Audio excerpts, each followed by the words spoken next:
Hey guys, in this episode we're going to take our bridge here, package it into a packed level actor, also known as a Mega Assembly, and we're going to finish painting our foliage in our next quadrant of our garden. Let's get to it.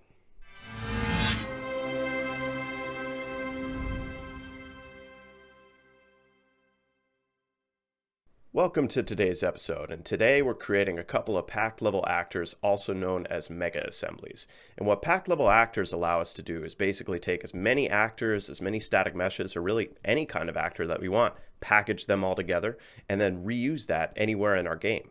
And it's also really easy to then make copies of it, to modify those copies, have variations, and we'll get into that today with the bridge assets. And you could think of this as a way of having a nested structure for everything you build. So for example, let's say you wanted to put together a medieval castle. So you could put together a medieval room, and that would be a packed level actor.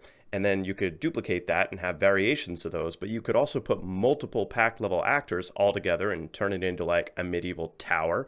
And then you could put multiple medieval tower packed level actors together into a medieval castle with medieval walls. So it allows you to create this very modular way of doing all of your build and scaling that up to something enormous. So these are the key concepts I want you to take away from the episode today.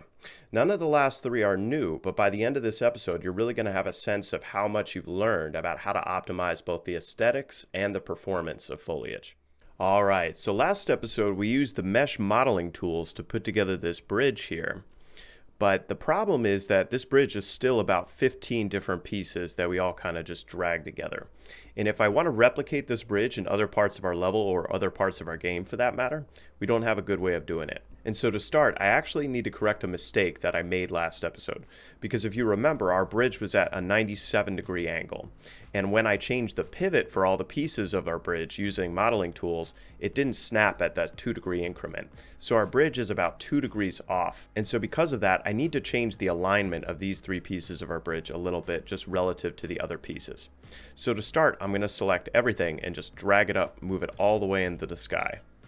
So I'll select our four corners here, I'll select all of our walls, and to do that, it's probably easier to just come over here on the right-hand side, hold Control to select the first one, scroll down to the bottom, hold Shift, and select the last one, and then I've got all of them. I'm also going to make sure to select our stairs over here. All right, we got our entire bridge apparatus, and then we can just raise them up with the sheer force of our will. So now we need to correct that alignment problem. So the first thing I'm going to do is I'm going to select the middle three pieces of our bridge, the main pieces. And I'm going to change our rotation here from 5 to -2. And that's going to align it properly. Now, if you didn't make the same mistake that I made last episode, you don't need to do that. I would set your rotation to 0 in that case. And then I'm going to select our 4 pillars. Just hold Control and select each one. And I'm going to change these to be 0. And if we want to test our alignment, I can just drag them over to the bridge and just see if each one of them lines up. And yep, that looks good. So I know that -2-degree alignment is perfect for our bridge. And so now I'm just going to move each pillar into position. Now I'm going to get our stairs into position. And this is going to be 180 degrees. And now for all of our wall pieces here. And for these, you might want to delete some just to start from scratch in those areas. But to start, I'm going to come down underneath. I'm just going to drag in a point light under lights, point light. And the other thing I'll do is I'll make it a little bit brighter. Let's set it to about 20. And just so I can see the underbelly really well. And then I'm going to select our walls on one side, change the orientation there to 0. And the same for our walls on the other, change those to -180. Actually positive 180 or negative 180, it doesn't matter, it does the same thing. And then I have to align our walls to make sure that they're aligned with our bridge. And now I'll begin to align the sides of our bridge here. And you could just make as many copies of these as you need to, because they're all going to be saved under one instance as part of that packed level blueprint. I'm just going to set them to make sure to cover our corners there. So now I'm going to take our stairs, I'm going to copy paste, and we're going to move it over to the other side. Because worst case scenario, maybe I don't need stairs on one side of our bridge, but then it's just going to be embedded in the ground anyway. It's not even going to show up. Switch this to 0 and just move it into position. And now our other side.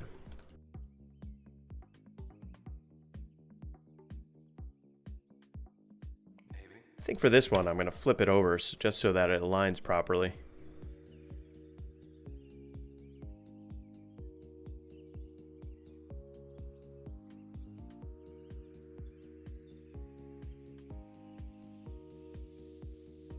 I'm going to get rid of my point light here, and we are ready to save our packed level actor.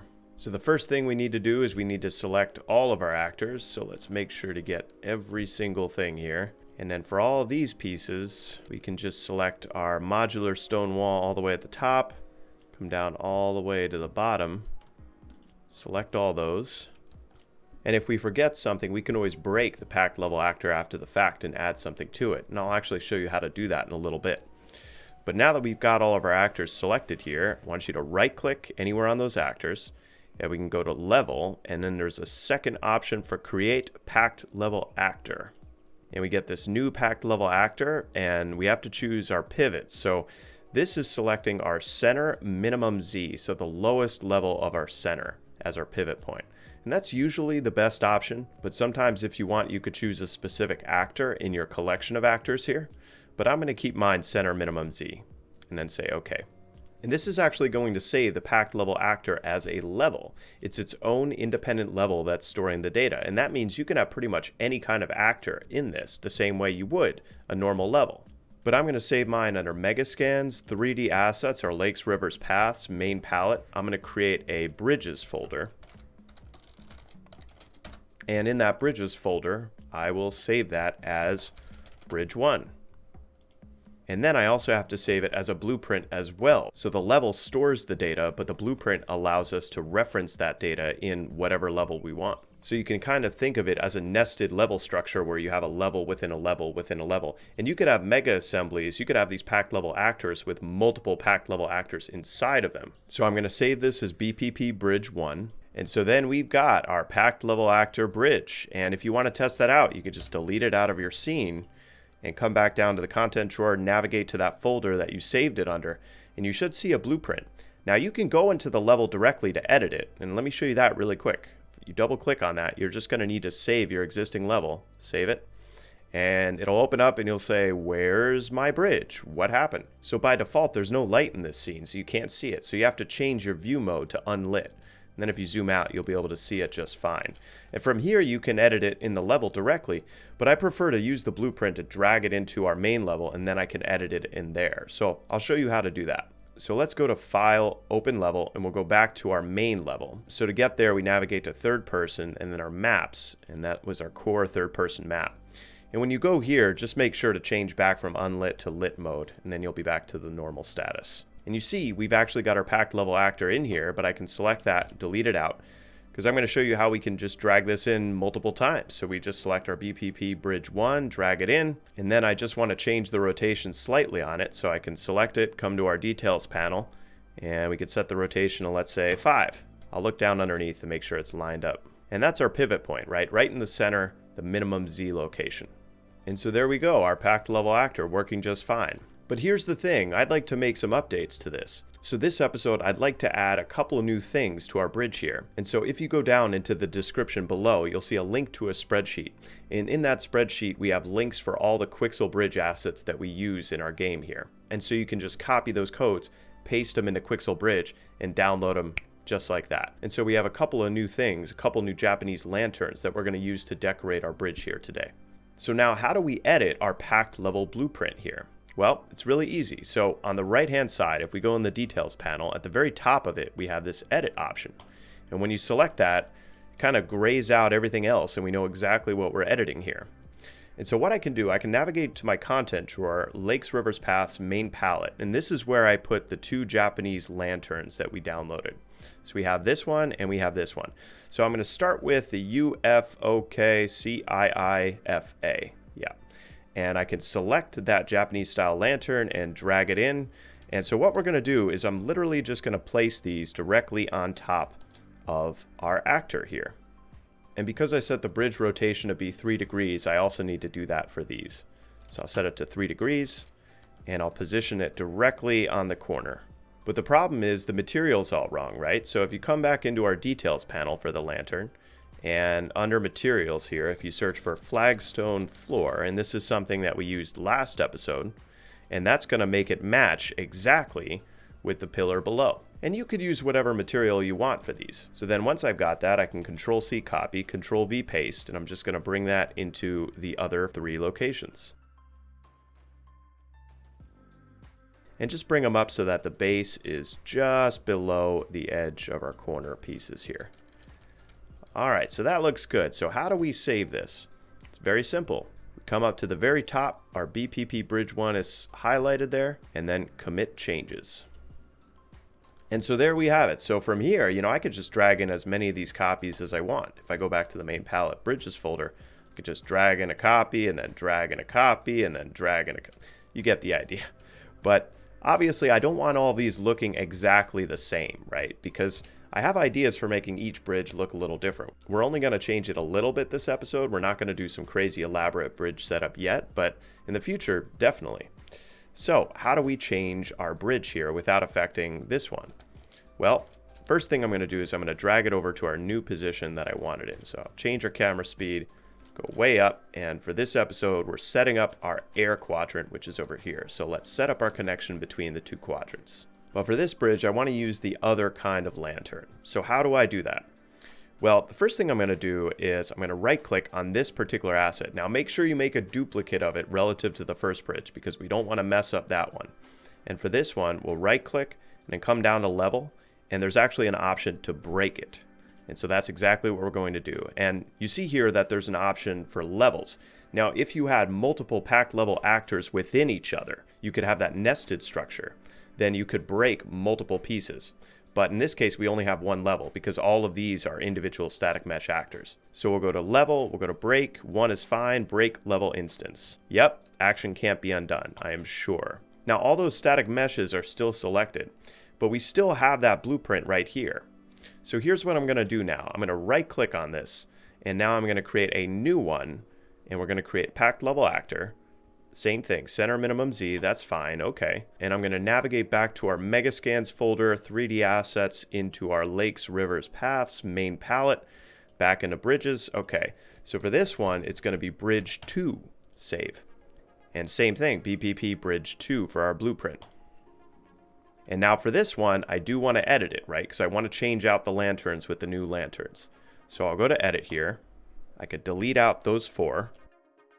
And now I'm going to drag in our new lanterns. So go back to main palette. It's our second one, Japanese stone lantern. Oh, this one right here, Venifjedibib. Now I can drag those in. Now I can position it appropriately. I'll do the same kind of thing where I put it right below the top of our pillar. And then I'll copy, paste, send it over to the other side. It's always easier to have your bridge be unrotated at this point. So no rotation, and then it's easier to do this. Pretty good, right? But I do need to change the material. So I'll select all 4 and we'll change it again to flagstone floor. Can you see it? I'm just going to move like this, flagstone floor. There we go. All right, so now I can look very closely. Is it blending in? Perfectly. I thought about even setting up the fire for these lanterns this episode, and then I'm like, we can't get into Niagara yet. We've got so much other stuff to do. We'll get into Niagara, I promise. All right, so now we'll go ahead and save this. So if I navigate up in our world outliner to BPP bridge 2, commit changes, we've got our second bridge here. And let's just test it out. So I'll delete it out, come back into the content drawer, main palette folder, bridges, and I'll drag in our second one. Yep, and it's got different lanterns now. So I'll move this up. It's rotated about 100 degrees, maybe 100, no, not that much. 90? No, not enough. 120? So we want to position it right about here. And then once I move it into position, I'll just need to erase some foliage, make sure everything looks good, probably move my player start over, and we'll be good to paint our air quadrant next. And again, I'm going to put a point light right underneath just so I could see what that looks like. Make sure it blends in with the ground okay. It's also a nice way to make sure it's centered in our river here. And so now I probably got to clear out the foliage, right? Because I can't see how it's actually connecting. So we'll go into our foliage mode, and I'll just go ahead and select everything.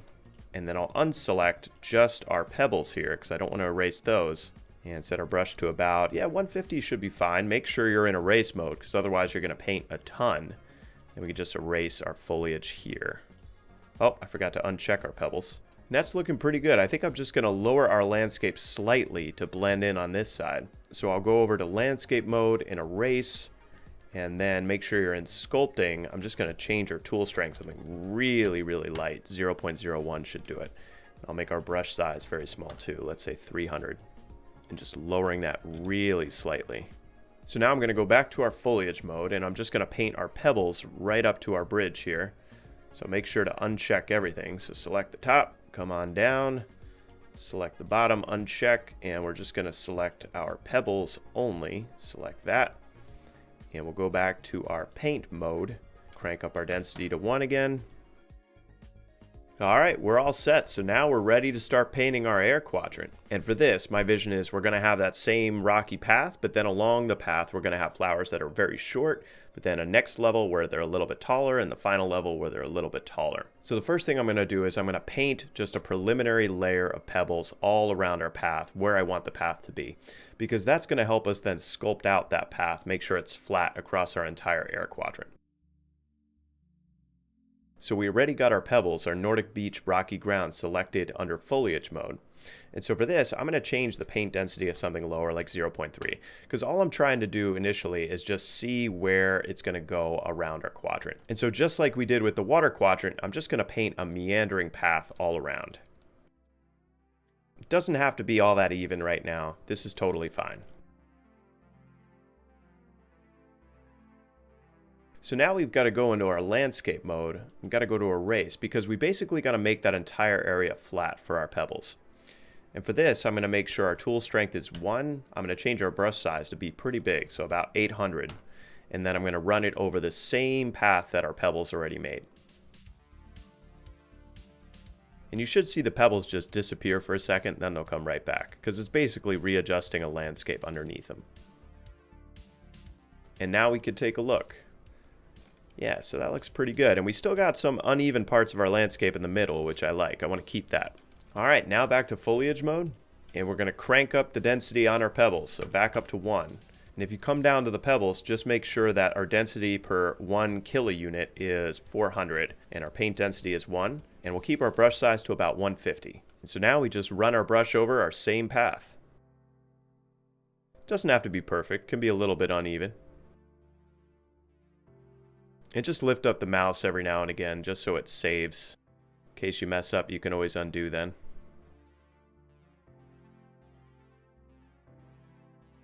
So far, so good. So what you want to look for is you want to make sure there's no like pancakes that are raised or overlapping each other. You want the rocks to just be seamlessly overlapping. Yeah, this looks good. And if some parts of grass are showing underneath, I think that's a nice effect, so we can keep that.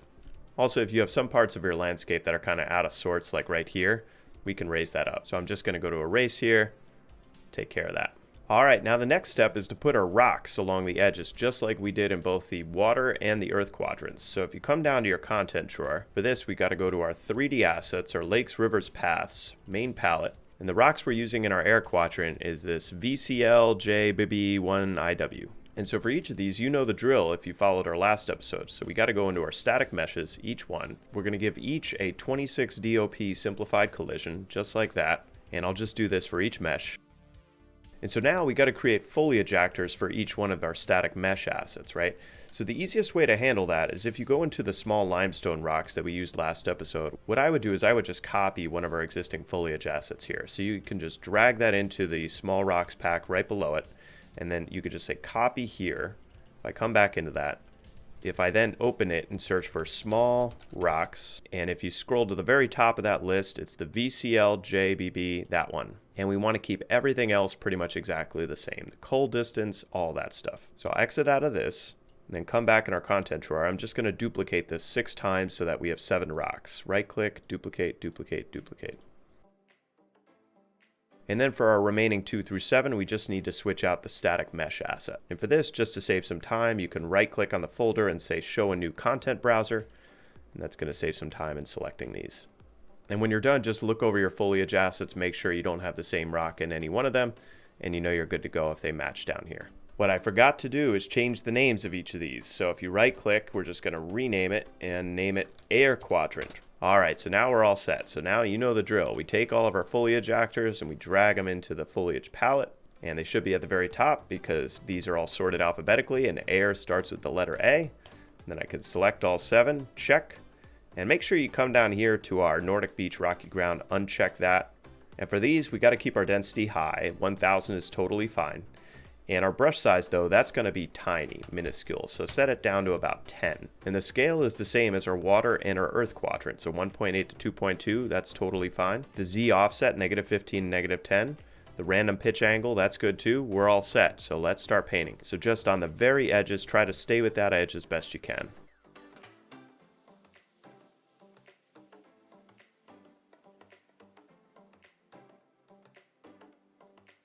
And if you mess up, you can just Control Z and erase. I like doing this in spurts for that reason.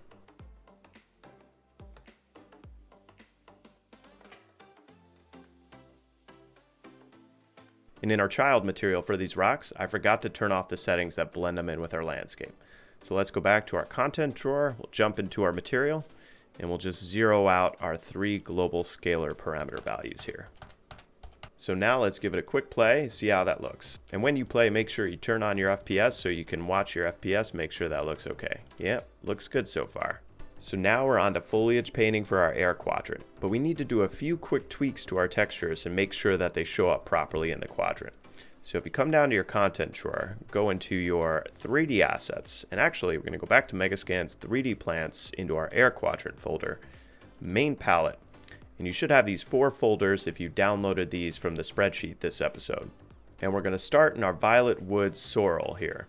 So in the main texture, we're going to make this a little bit darker. So if you go to the brightness curve 1.2, RGB curve 1.2, and now back to our main palette in our dove's foot. So for this, also the main material, same thing. So we're making it a little bit darker, 1.2, 1.2.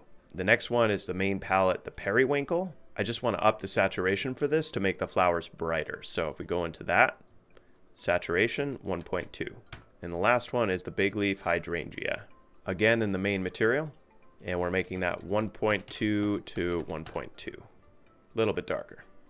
All right, now we're ready to paint our foliage. So let's go back into our foliage mode.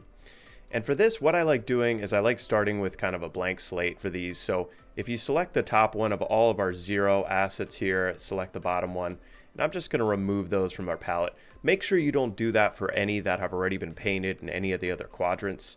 So I would just back up your world before you do stuff like this. Same with our ginger lilies, which are going to be for our water edge. And the reason I'm doing this is because I'm not going to use every single one of these foliage assets. Some have more flowers than others, and I just want to use the ones with flowers. Alright, so now we come back into our content, to our main palette. We're going to start with this violet wood sorrel here. And if I go into foliage, so I'm just going to select these 4 that have a lot of flowers. I'll drag those in, and they're towards the very bottom of our palette here. I could select all 4, and for these we're going to crank up our density. So I'm going to make this about 400, and I'm going to make our brush size 40. So not too large, but a little bit larger than the rocks are going to be in the sides of the entire path. And we're just going to line the entire path with this violet wood sorrel. And if there are some in our rocks just like this, that's totally fine.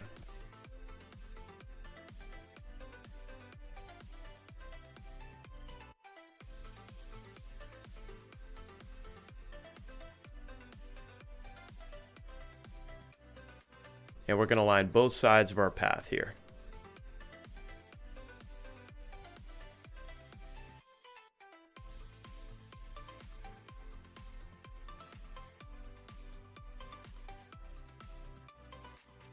All right, on to the next. So we go to our content drawer, back to the main palette. We're going to select dove's foot foliage and just these 4 that have flowers. Drag them in.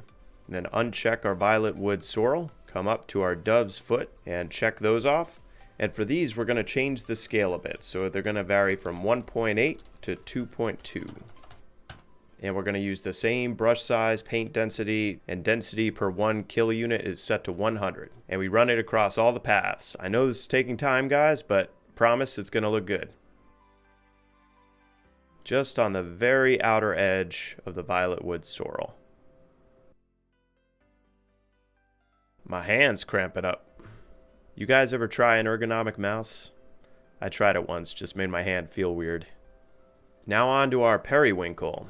I think this one might be my favorite. So you go to main palette, periwinkle, foliage, just the top 3, just the first 3 here. Drag them in, unselect your dove's foot, scroll down to the peas, select those, And for these, we're actually making them a little smaller. So scale 0.6 is 0.8, and the density we're cranking up to 500.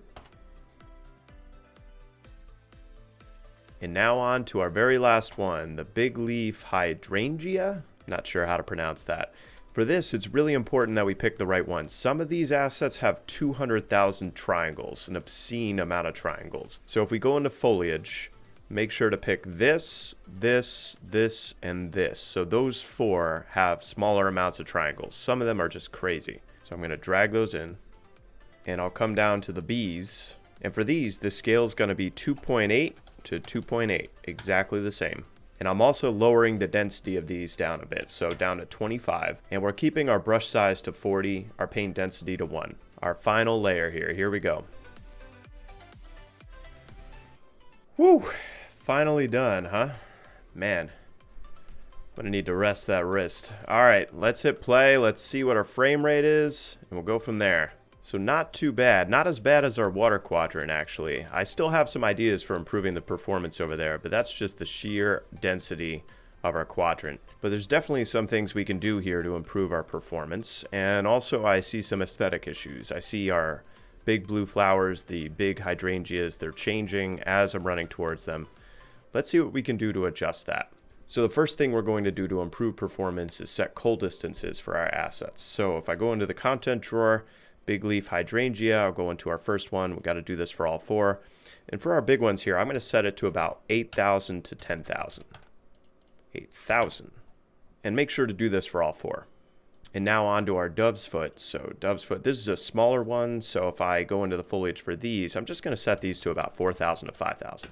And again, all 4. Now on to the periwinkle. And for these, it's a little bit higher because they're taller, 5,000 to 6,000. So last but not least, our violet wood sorrel. These are our smallest, so I'll set it to about 3,000 to 4,000. So looking at our FPS now, that jumped a little bit, not much, but it did make a little bit of a difference. But we still have this aesthetic issue with our large blue flowers just kind of flickering in and out of existence there, it seems. So what we have to do to fix this is we need to rebuild our LODs. So we'll go into our main palette, our big leaf hydrangea. And we'll start with our second asset, our first one that we actually used here. And for this, we need to go into the actual mesh. So what's going on is when we hit a lower level of detail, so watch the flower, it's just transforming there in real time. So in order to keep the original mesh structure, we need to rebuild our LODs. So the way we do that is we come over here on the right-hand side, and under number of LODs, I'm just going to set this to 1, apply changes. And we don't want to keep that because then at any screen size, at any distance from the screen, then it's going to be the maximum level of detail there, the 35,000 triangles. So I got to change it right back to 6 and apply changes. The other thing I often do is I just check this auto compute LOD distances checkbox and then I uncheck it, and that allows me then to change the distance from the camera for each LOD, but it does ensure it gets reset to a normalized value. And if I come up to custom here and check that checkbox, this is where I need to change our screen size for each LOD. So LOD 0, that's going to be a full screen. LOD 1, I typically set to 0.8, something around there. And then for each subsequent LOD, I basically have whatever that first one was. So 0.8 becomes 0.4, LOD 3 becomes 0.2, LOD 4 becomes 0.1, and LOD 5. You know, typically for the LOD 5, I switch to the billboard material, so I would come up here and I'd switch it. But for these particular flowers, I didn't like the look when it switched to the billboard material. It was just too obvious. So I'm going to keep the original material, and I'm just going to make this a very, very small screen size before it switches. And then we can test that out by zooming out here. So let's see, LOD 1, 17,000 triangles, all the way out to LOD 5, which is 1,000. And as I'm zooming out and zooming in, I can't really notice a change in how that flower looks. So let's adjust this for the remaining 3 meshes. Set to 1, apply. Set to 6, apply. Check the checkbox. Uncheck. Come up to custom. 0.8. 0.4. 0.2. 0.1. 0.05. Save. All right, now we're just going to do the same thing with our periwinkle here. So I come into the static mesh asset, and for these, they have 5 LODs, so I'll set it back down to 1, apply changes, back up to 5, apply changes. And for these, when I select auto compute LOD distances, I noticed that the auto compute was pretty solid. So 0.74, 0.3, 0.13, 0.06. Yeah, that looks good to me. There's no reason to really change that auto compute if the distances are about that. So I'll go into the second one, do the same thing. And for at least one of the meshes per asset, you should always test it by just zooming in and zooming out afterwards, making sure you can't tell when the transition between LODs occurs. All right, so now let's see if we notice any transitions and also see how much that dropped our frame rate. So it dropped our frame rate a tiny little bit, but only a tiny bit. And I'm not noticing any transitions here. And you might be thinking to yourself, this looks pretty good, but there's still a lot of areas that are kind of wide open. So I'm gonna end up having some trees kind of in the middle there. It's gonna be a shady area, and then something special in the middle of every quadrant. And that's what we're gonna get to in subsequent episodes. But there's one last thing I wanna do here. So right now the player can just run right through these flowers. And I think at least for the biggest ones, I wanna set collision on them just so that the player can't run through. Because as it currently stands, player can run through the jungle. We at least have one part of our garden where that can happen. So if I go back to our content drawer, go back to the main palette, and we're going to go into our big leaf hydrangea here. We'll start with our first mesh. And for this, we don't need to use complex collision. So let's come up to collision here, add 26 DOP. That looks good. If the player's in that general vicinity, they'll be stopped. And we'll also go into 2 of the other 3. I don't think we need to do it for the single stock one here. But it's not working. Our player can just run right through. So what's going on? So we still need to set collision on our actual foliage assets. So if we come back to the content drawer into foliage, go into the first one, just have to come down here instead of no collision, have to set it to either block all, or I'm just going to say block all dynamic, which includes pawns. You could even just do pawns if you want, but I'm going to say block all dynamic. So if something gets thrown, let's say into the bush will actually stop it. And do this for all 3 assets. So one last test here. I decide I'm going to run off the path and boom. Oh, can't do it. All right, some flowers are stuck in my way. Yeah, so that's what I wanted for this quadrant, that the player has to be on one of these paths here. I guess in certain parts they can jump right over them just like that, but that's all right. So the very last thing we have to do is we have to paint the edges of our air quadrant here. So let's go ahead and do that. So content drawer, back to our air quadrant, the water edge, and for this we're using these ginger lilies. Now one issue I saw is for our billboard material texture, and we'll definitely use that because we will use the billboard material at far distances for these. It's just too light there, so we need to darken it a bit. If you double click on that billboard material texture, and for the brightness curve, we're going to set this to 1.6, so pretty dark, and then RGB curve same 1.6. Save. And so now we can come back to our content drawer, back to our foliage folder. And for this, I'm only going to use the 4 with flowers. So this ginger lily, this one, this one, this one. And now we can go into foliage mode again. And I'm going to drag those into our palette. And for these 4, I just need to change a few settings here. So for the scale, I'm going to set this to 1.5 to 2. I'm going to uncheck the align to normal because in general, I want these to be straight up and not aligned to the slope by the river. But I do want to give them a random angle here. So I'm going to set this to about 10 degrees. And also since they're on the very side of the quadrant by the river where it is sloped, I'm going to up this maximum slope angle here to about 80 degrees. And I'm going to change our brush size to 150. And now we are ready to paint along the edge.